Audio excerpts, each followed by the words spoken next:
Tiene ahora la palabra don Juan Antonio Xiol Ríos, que es magistrado del Tribunal Supremo y presidente de la Sala de lo Civil. Juan Antonio une a su condición de magistrado la circunstancia de tener, como sabemos, una obra académica impresionante, a lo largo de la cual ha tratado en numerosas ocasiones el tema del cual hoy nos va a hablar. Yo le quiero agradecer su presencia hoy entre nosotros y sin más preámbulos, pues... Quiero empezar agradeciendo esta invitación, manifestando mi satisfacción por estar aquí entre vosotros.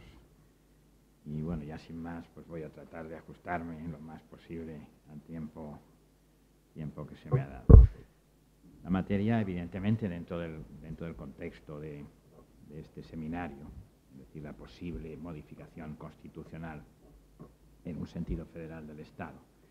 En mi caso se refiere específicamente a las posibilidades de regulación constitucional de los tribunales superiores de justicia y de su relación con el Tribunal Supremo. Yo voy a abordar esta materia, más que proponiendo reformas, pues examinando cuál es la situación actual y cuáles pueden ser las líneas de fuga que se deducen de ella. Porque yo creo que, sobre todo en el Poder Judicial, tenemos mucha tradición, tenemos unas realidades muy enquistadas, y por lo tanto cualquier reforma realista que pueda plantearse de la Constitución necesita fundamentalmente tener en cuenta lo que ocurre, lo que ha ocurrido y cuáles son las raíces en las cuales lo que ha ocurrido se fundamenta. Yo creo que la Constitución, en el ámbito del Poder Judicial,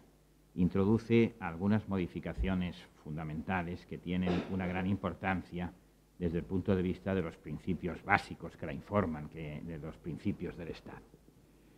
La configuración del Tribunal Supremo como órgano jurisdiccional superior en todos los órdenes, al cual se dedica un artículo, creo que tiene que ver claramente con una determinada concepción sobre el Estado de Derecho. A su vez, la creación del Consejo General del Poder Judicial, a mi juicio, está directamente relacionado con el principio democrático. Es un intento de relacionar la configuración del Poder Judicial con el principio democrático. Y luego, la creación de los Tribunales Superiores de Justicia, a los cuales hace referencia, como sabemos todos, el artículo 152, tiene en cuenta otro de los principios fundamentales del Estado, que es el principio de la distribución territorial del poder, que ya está recogido, como todos sabemos, inicialmente en el artículo 2 de la Constitución. También podríamos decir, bueno, echamos de menos una referencia al Estado social de derecho, no se refleja en la articulación orgánica de los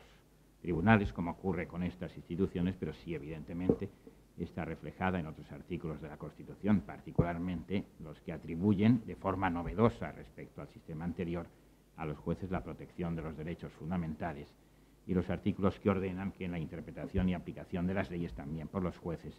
se tengan en cuenta los principios que constitucionalmente informan la vida social y económica. Pero, sin embargo,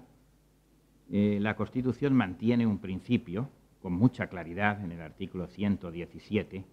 que es el principio de la unidad del Poder Judicial y que en cierto modo puede parecer contradictorio respecto al principio de distribución territorial del poder, característico de cualquier forma de Estado compuesto, de lo que ha venido a llamarse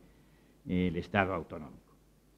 El principio de unidad está claramente recogido en el artículo 117, número 5 de la Constitución. Nada más y nada menos que este artículo dice que el principio de unidad jurisdiccional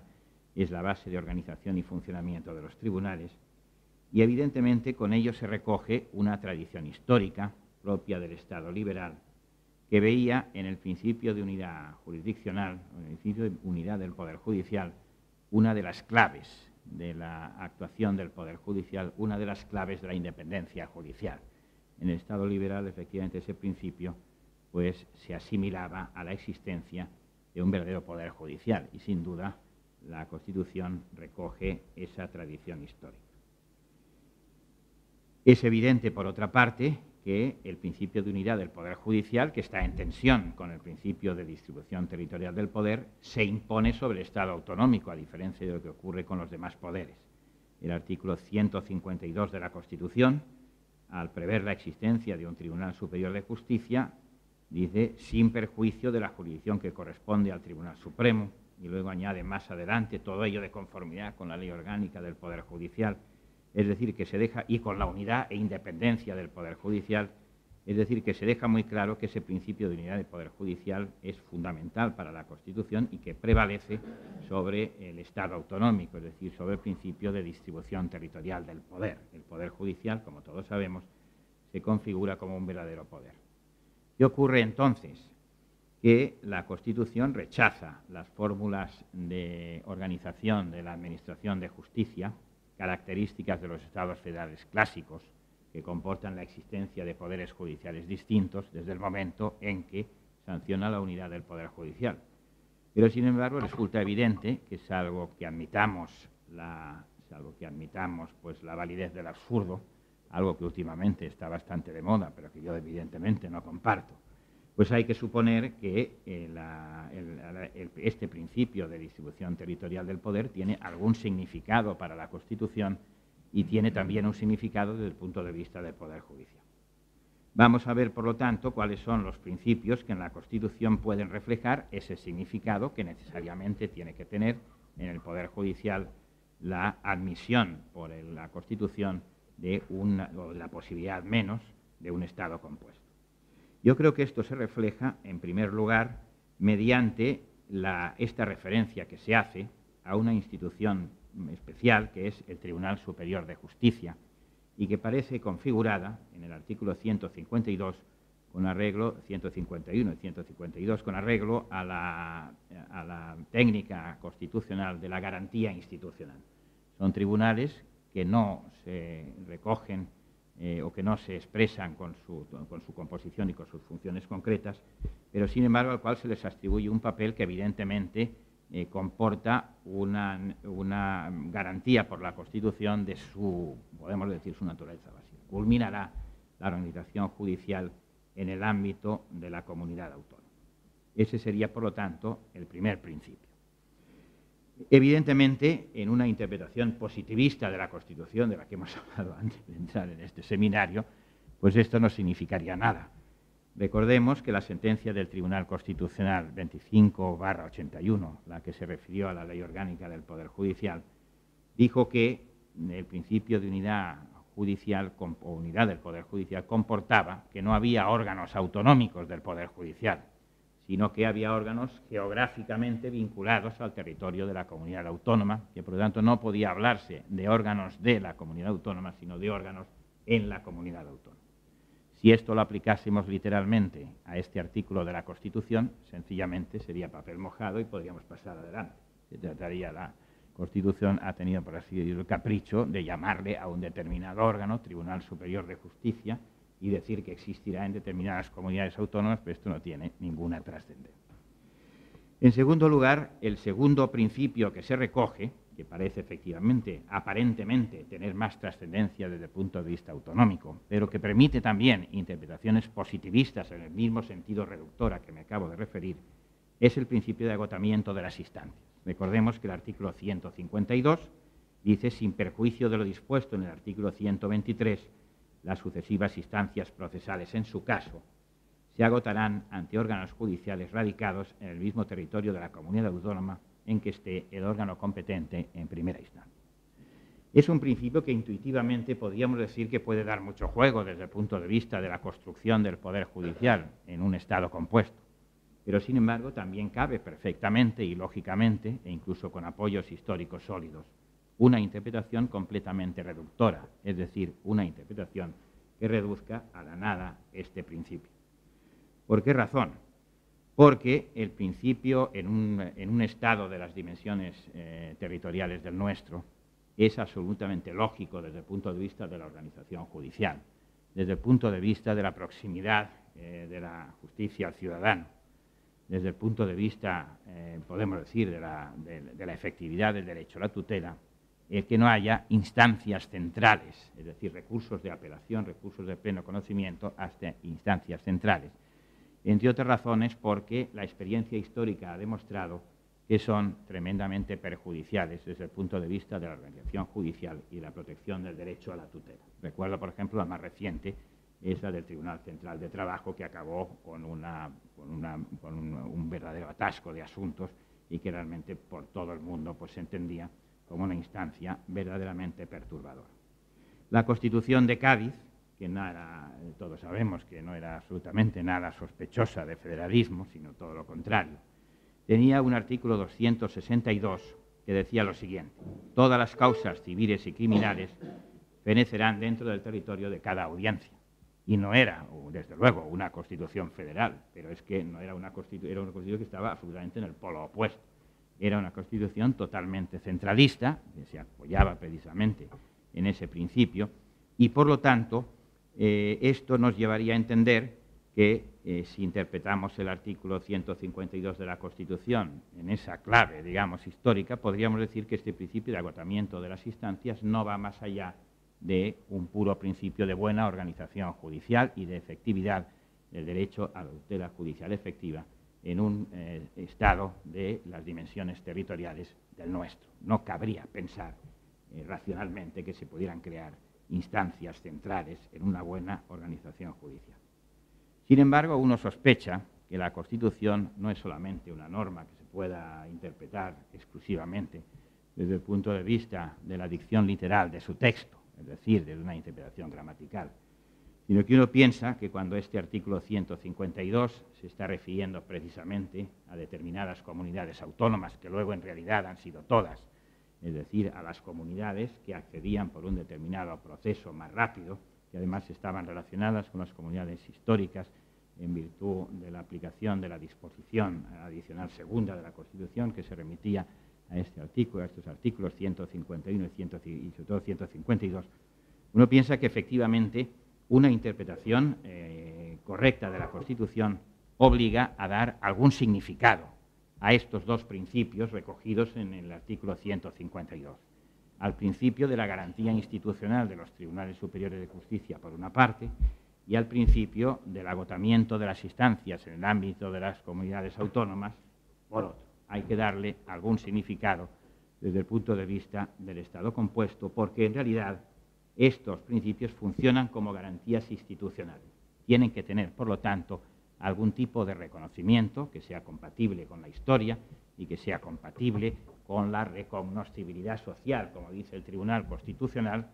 de la existencia de un Tribunal Superior de Justicia que culmine la organización judicial en el ámbito de la comunidad autónoma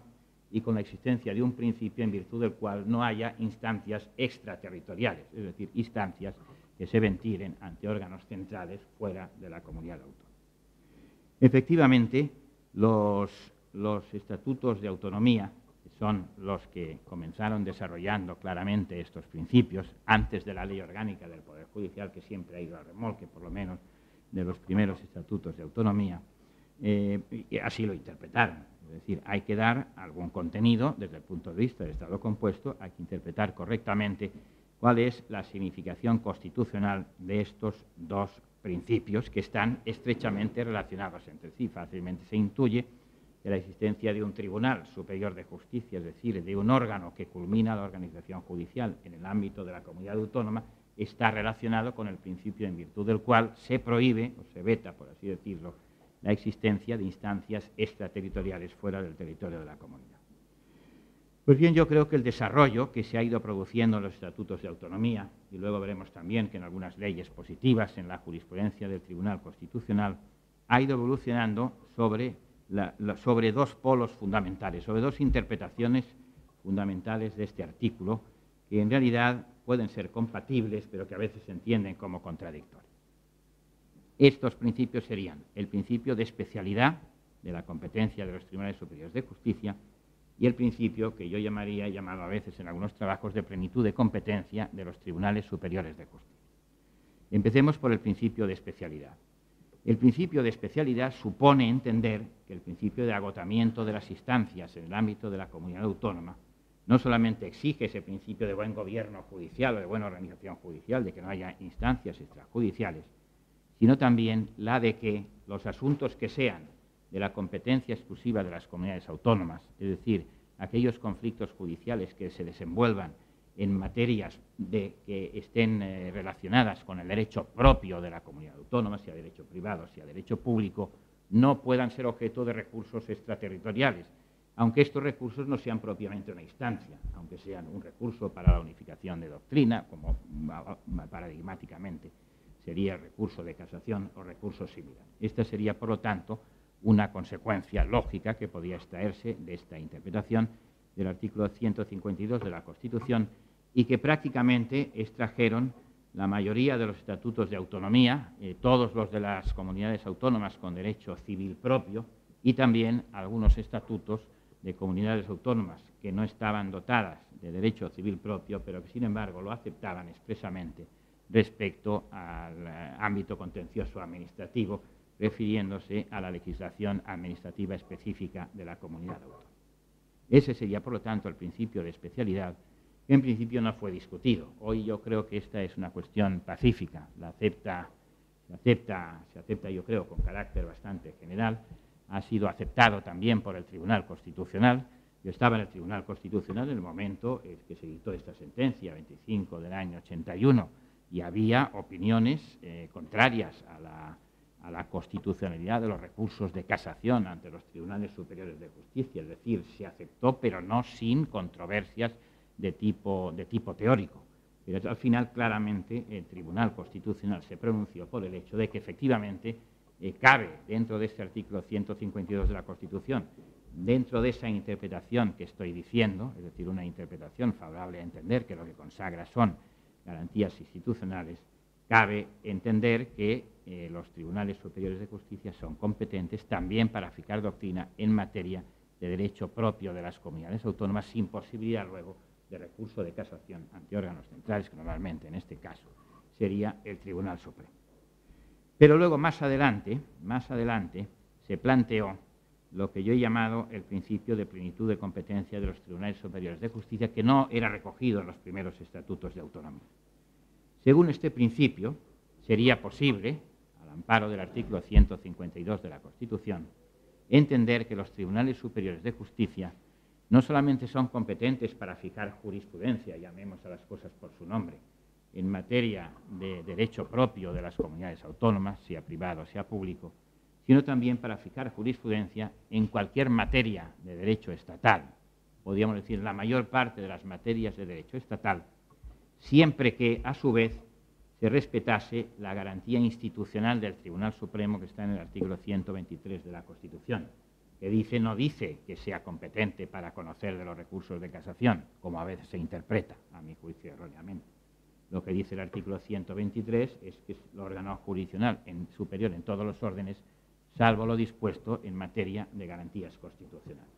Es decir, que de alguna manera hay que configurar ese carácter superior del Tribunal Supremo, pero no necesariamente atribuyéndole como competencia propia y exclusiva los recursos de casación, es decir, los recursos encaminados a la observancia de la legalidad por parte de los tribunales,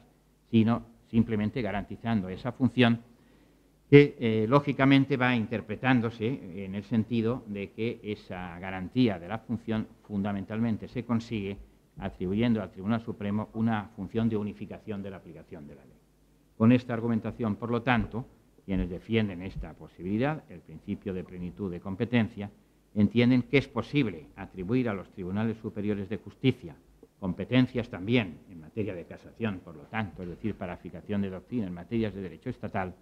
siempre que se garantice en manos del Tribunal Supremo, cuando se trate de materias de derecho estatal, en las demás materias de derecho propio, ya he dicho que juega el principio de especialidad, siempre que se garantice que el Tribunal Supremo tenga funciones de unificación de doctrina a través, si hablamos de casación, pues de una especie de supercasación, de recurso de casación para la unificación de doctrina, o bien también se ha considerado esta opción, la de, en algunos casos por lo menos, permitir al Tribunal Supremo el conocimiento de cuestiones prejudiciales, es decir, consultas por parte de los tribunales inferiores antes de dictar sentencias. Todas estas opciones se han barajado. A mí me gustaría poner de manifiesto que alrededor del año 2000, que fue donde esta cuestión se planteó de una manera más inmediata y más vívida, hubo documentos institucionales muy importantes que vinieron a recoger esta posición, es decir, vinieron a aceptar, a proponer que se recogiera no se decía evidentemente en qué tipo de leyes, tanto las leyes procesales como las orgánicas, como los estatutos de autonomía, no se decía claramente cuál era la competencia para esto, que se recogieran estas funciones de los Tribunales Superiores de Justicia y del Tribunal Supremo. Así ocurrió, por ejemplo, en el Libro Blanco de la Justicia que elaboró el Consejo General del Poder Judicial en el año 1997, en donde decía, por ejemplo, que este principio era ya de aceptación general en el ámbito de la jurisdicción social y proponía su extensión a otros órdenes jurisdiccionales, particularmente al orden jurisdiccional civil, donde decía que debe potenciarse, al orden judicial contencioso administrativo, donde decía que debe potenciarse especialmente la función de la Sala Tercera del Tribunal Supremo como órgano encargado de unificar la doctrina del SAS del contencioso administrativo de la Audiencia Nacional y de los Tribunales Superiores de Justicia. Pero, más o menos por la misma época, hubo un documento para mí también de mucha importancia, porque es un documento que se publicó con el discurso de apertura de tribunales que pronuncia el presidente del Tribunal Supremo, el discurso del año 2000, en donde una comisión de magistrados del Tribunal Supremo, en donde intervenían magistrados de distintas salas, yo era uno de ellos, pues se proponía directamente que a los Tribunales Superiores de Justicia se les asignaran, aparte del principio de especialidad a que me he referido, funciones, decía, similares a las casacionales, especialmente se decía si ello contribuye a descargar al Tribunal Supremo del excesivo número de asuntos, siempre que se respete la función de unificación antedicha, es decir, esa función de superunificación a que se estimaba que constituía la garantía institucional recogida en el artículo 123 de la Constitución. Los estatutos de autonomía, evidentemente, pues han ido evolucionando. Claramente en ellos se ha recogido, en todos ellos, incluso podemos decir que por exceso, el principio de agotamiento de las instancias. Porque ya en los primeros estatutos de autonomía no solamente se hablaba de agotar las instancias, sino del agotamiento de las instancias y grados. Desde el punto de vista técnico, y hay que suponer que el legislador utilizaba estas expresiones desde el punto de vista técnico, agotamiento de las instancias supone que no caben recursos de pleno conocimiento, es decir, recursos donde se vuelve a examinar completamente la cuestión planteada, tanto siguiendo también una distinción tradicional, discutible, pero expresiva, teniendo en cuenta tanto los hechos como el derecho. Mientras que, por el contrario, cuando se habla de grados jurisdiccionales, se incluyen no solamente las instancias, sino también aquellos otros recursos que comportan, por su carácter especial o incluso extraordinario, una limitación, por ejemplo, institucional, que normalmente es la de conocer solamente de la aplicación del derecho o, incluso, de manera más restringida, garantizar la unificación, por ejemplo, en la aplicación de la ley. Esos son recursos que suelen considerarse, hay vacilaciones en la doctrina procesal, pero suelen llamarse recursos especiales o extraordinarios y, evidentemente, no son instancias. Para eso se utiliza el término grado. Por lo tanto, esos estatutos de autonomía parecía que lo que estaban es prohibiendo el recurso de casación al Tribunal Supremo. Evidentemente no era así, porque decían en la comunidad autónoma se agotarán todas las instancias y grados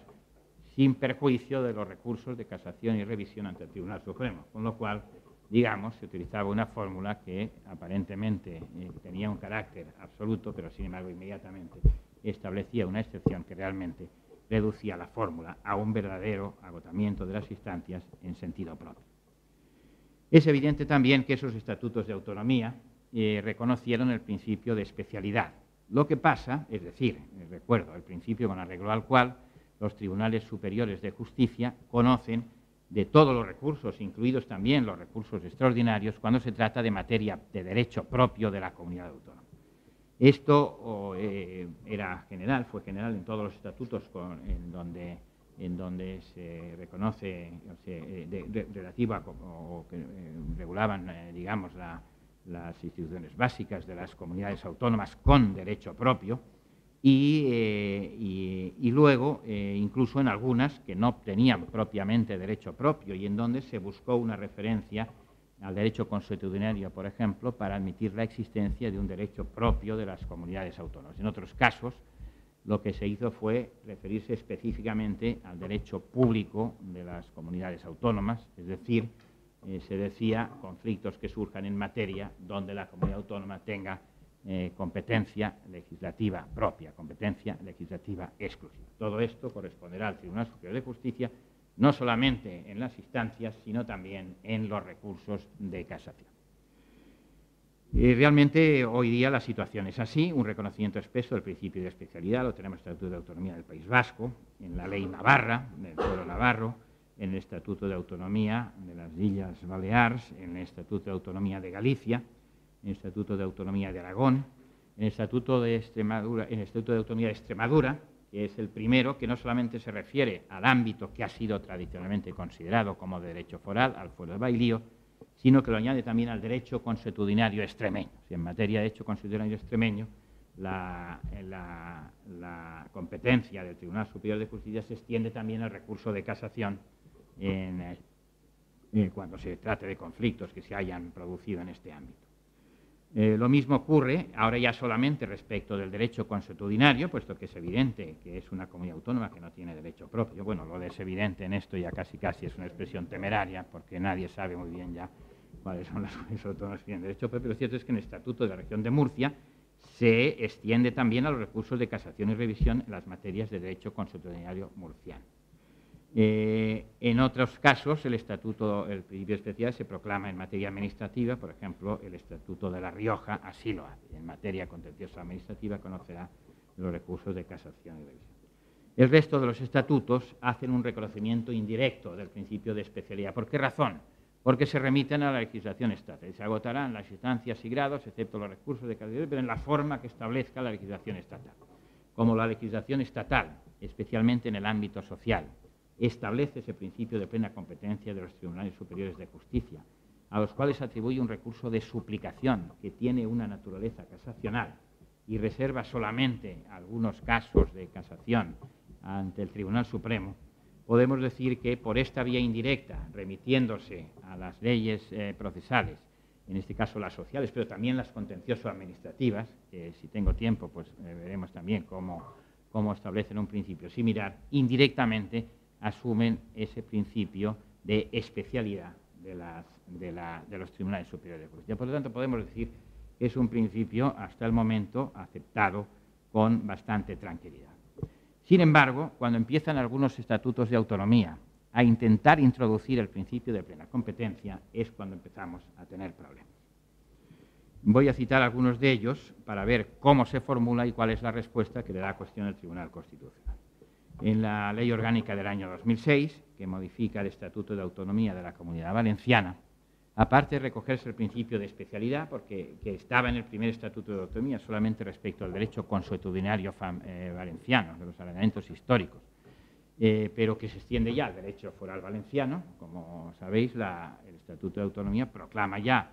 la vigencia de un derecho foral valenciano y respecto de él establece el principio de especialidad. Recursos de casación, por lo tanto, al Tribunal Superior de Justicia. Pero, sin embargo, lo importante es que hace ya una referencia que indudablemente tiene una connotación de plena competencia de los Tribunales Superiores de Justicia en esta materia, es decir, como he dicho, un principio en virtud del cual el Tribunal Superior de Justicia podría conocer por vía de recurso de casación o similar de materias de derecho estatal, siempre que se respetase esa competencia del Tribunal Supremo, podríamos decir, para unificación de doctrina, esa competencia superior del Tribunal Supremo. Concretamente, el artículo más significativo en este punto es el artículo 37, el apartado 3, dice, en materia de derecho estatal, pero es muy importante esto, en materia de derecho estatal, y en los órdenes jurisdiccionales que la legislación estatal establezca, le corresponde al Tribunal Superior de Justicia de la Comunidad Valenciana, por la vía procesal pertinente, la fijación de doctrina, sin perjuicio de la competencia del Tribunal Supremo. Está, por lo tanto, claramente diciendo que doctrina quiere decir jurisprudencia, todas las disquisiciones que se han intentado para distinguir el concepto de doctrina judicial de jurisprudencia han sido inútiles. Por lo tanto, se está refiriendo a que el Tribunal Superior de Justicia de la Comunidad Valenciana podrá tener facultades o funciones de fijación de jurisprudencia en materias de derecho estatal, aunque dice siempre de acuerdo con lo que la legislación estatal establece. Y luego dice sin perjuicio de la competencia del Tribunal Supremo, porque salva lo establecido en el artículo 123 de la Constitución. Algo muy parecido y en términos muy parecidos ocurre en el Estatuto catalán, en cuyo artículo 95, apartado segundo, que será el que luego examinará el Tribunal Constitucional, dice algo muy parecido. el Tribunal Superior de Justicia de Cataluña es la última instancia judicial en todos los procesos iniciados en Cataluña, así como todos los recursos que se tramiten en su ámbito territorial, sea cual fuere el derecho invocado como aplicable. Por lo tanto, también si es el derecho estatal. De acuerdo, dice, con la Ley Orgánica del Poder Judicial y sin perjuicio de la competencia reservada al Tribunal Supremo para la unificación de doctrina. Por lo tanto, tenemos recursos de casación ante el Tribunal Superior de Justicia o similares, es decir, todos los recursos, sin perjuicio, es decir, con la única excepción de una competencia reservada al Tribunal Supremo para la unificación de doctrina. Añade, la Ley Orgánica del Poder Judicial determinará el alcance y contenido de los indicados recursos. El Estatuto de Autonomía, aprobado también por una de las últimas, la última modificación, la llevada a cabo en la Ley de 2007, recoge casi literalmente este artículo, lo transcribe literalmente con alguna pequeñísima modificación, concretamente la de que en lugar de decir sin perjuicio de la competencia reservada al Tribunal Supremo para la unificación de doctrina, dice sin perjuicio de la competencia reservada al Tribunal Supremo y no dice cuál es esta competencia, pero en lo demás está literalmente recogido. Como sabéis, el Estatuto de Autonomía fue recurrido ante el Tribunal Constitucional y se le planteó, precisamente, entre otras muchísimas cuestiones, la constitucionalidad del artículo 95.2 del Estatuto de Autonomía de Cataluña. Y entonces el Tribunal Constitucional, aparte de transcribir íntegramente el precepto al cual acabo de referirme, lo que hace es reducir la cuestión a dos principios, digamos. El principio fundamental en que se apoya es el principio de agotamiento de las instancias. Lo que viene a decir es este artículo 152, mejor dicho, este artículo 95.3 del Estatuto catalán, lo que hace en realidad es recoger el principio de agotamiento de las instancias, que ya hemos dicho, evidentemente, faltaría más, es un principio que desde el año 81 está plenamente aceptado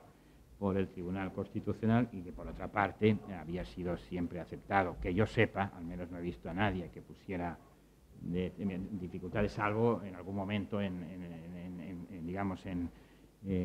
declaraciones rápidas o de tipo coloquial, donde sí a veces ha habido algún presidente del Tribunal Superior que ha dicho no puede ser que las instancias que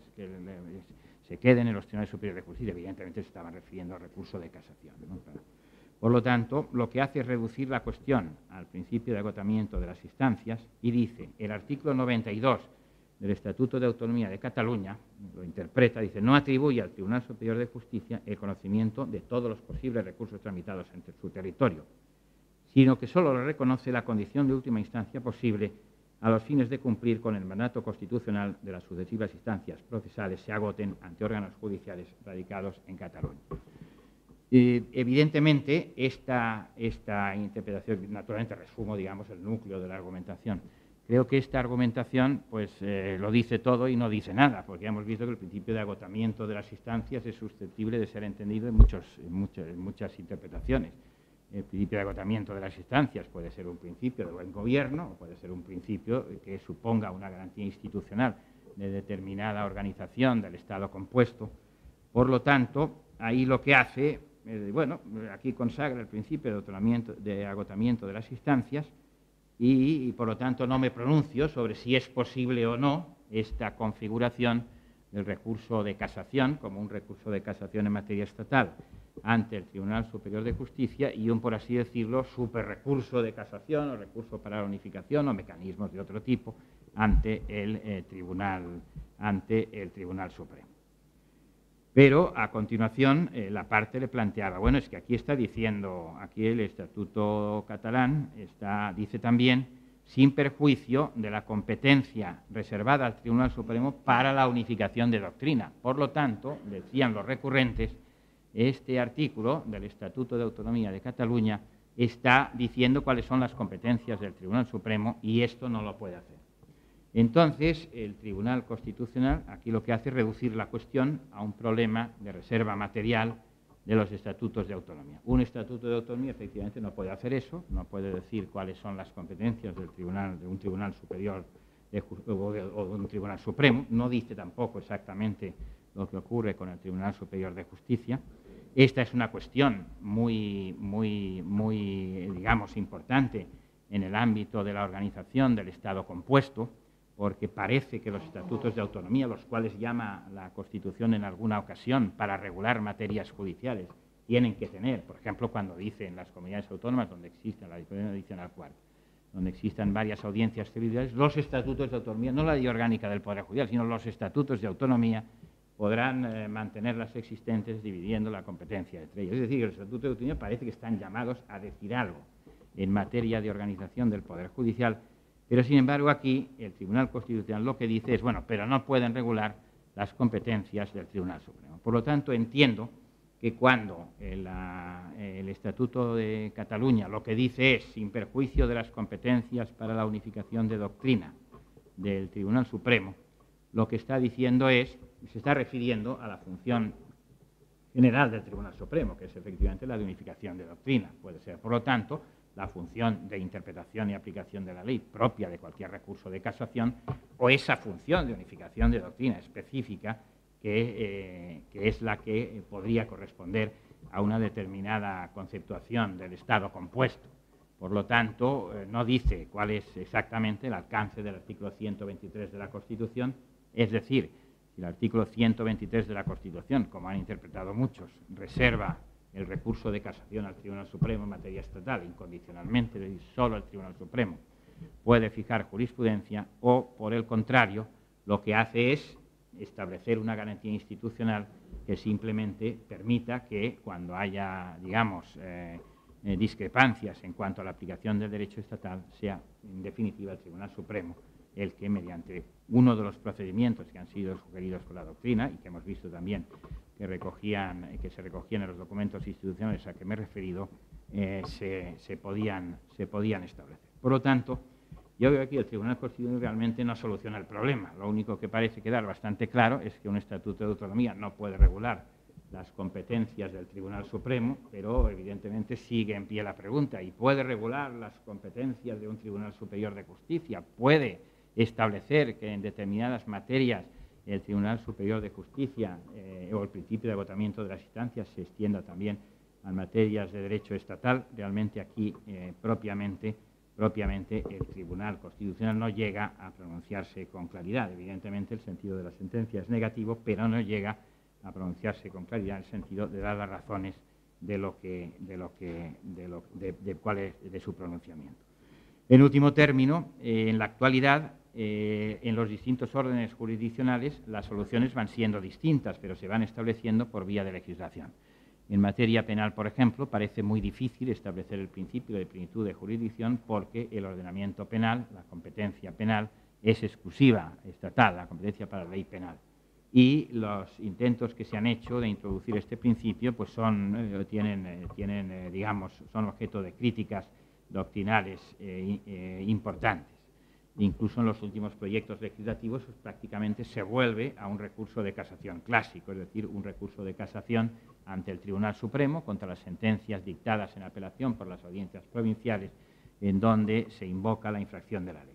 En materia social, por el contrario, creo que está bastante aplicado, yo creo que prácticamente, digamos, en un grado razonable, el principio de competencia plena de los Tribunales Superiores de Justicia a través de ese recurso de suplicación que, sin embargo, no introducen el Estatuto de Autonomía, sino que lo introduce la Ley de Procedimiento Laboral,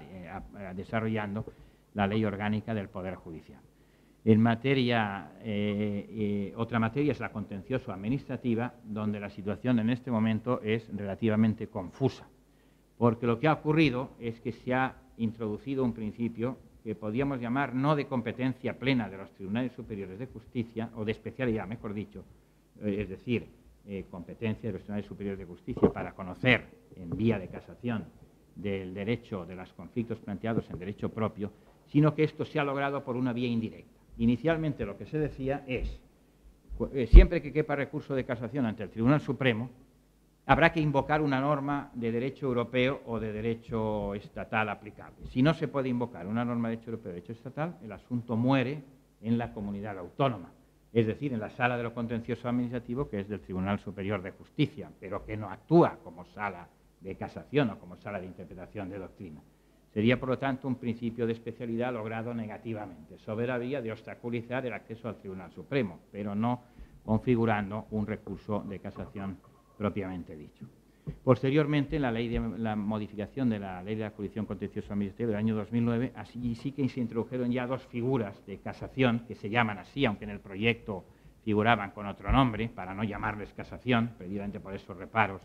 que daba, es decir, que podía tratarse de una competencia reservada al Tribunal Supremo, pero al final se les llamó ya recurso de casación, pero son dos figuras realmente residuales. Es el recurso de casación en interés de la ley en materia autonómica y el recurso de casación para la unificación de doctrina en materia autonómica, pero que en el ámbito administrativo, tal como está actualmente regulado, tienen una incidencia relativamente pequeña. Y además, el recurso de casación para la unificación de doctrina solo se da cuando se trata de tribunales superiores de justicia que tienen distintas secciones, es decir, que están compuestas por más de una sección. Y finalmente, en el ámbito civil, en la actualidad, el recurso de casación ante el Tribunal Supremo es un recurso de casación claramente ya para la unificación de doctrina, pero que, sin embargo, se da respecto de las sentencias de las audiencias provinciales. Es decir, no se admite lo que he llamado la competencia plena de los tribunales superiores de justicia, es decir, un recurso de casación en materias de derecho estatal. Y recientemente, o relativamente reciente, ha habido estudios doctrinales críticos respecto de esta posibilidad, argumentando que en la actualidad, digamos, en nuestro sistema y con arreglo a la dinámica económica y social que nos corresponde, la existencia de dos instancias y un recurso de casación es más que suficiente y, por lo tanto, introducir un recurso de casación ante el Tribunal Superior de Justicia con posibilidad después de otro recurso de casación o de ese recurso de unificación de doctrina ante el Tribunal Supremo sería, dicen, perturbador. Yo creo que esta es la situación actual, en la cual, la conclusión que yo sacaría es el enorme peso que tiene la tradición en la organización judicial del Poder Judicial español, el enorme peso que tiene, por lo tanto, el principio de unidad, que, insisto, es un principio que desde la implantación o los intentos de implantación del Estado liberal se asocia con el principio de independencia judicial, y, por lo tanto, desde de la función jurisdiccional, pues hace que realmente pensar en modificaciones de la estructura del Poder Judicial pues sea realmente complicado, ¿no? Pensar en una modificación constitucional. Pero al mismo tiempo pienso que dentro del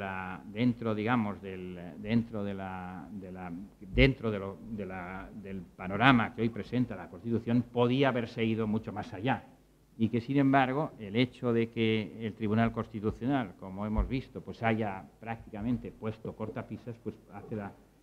situación mucho más difícil, a mi juicio, sin una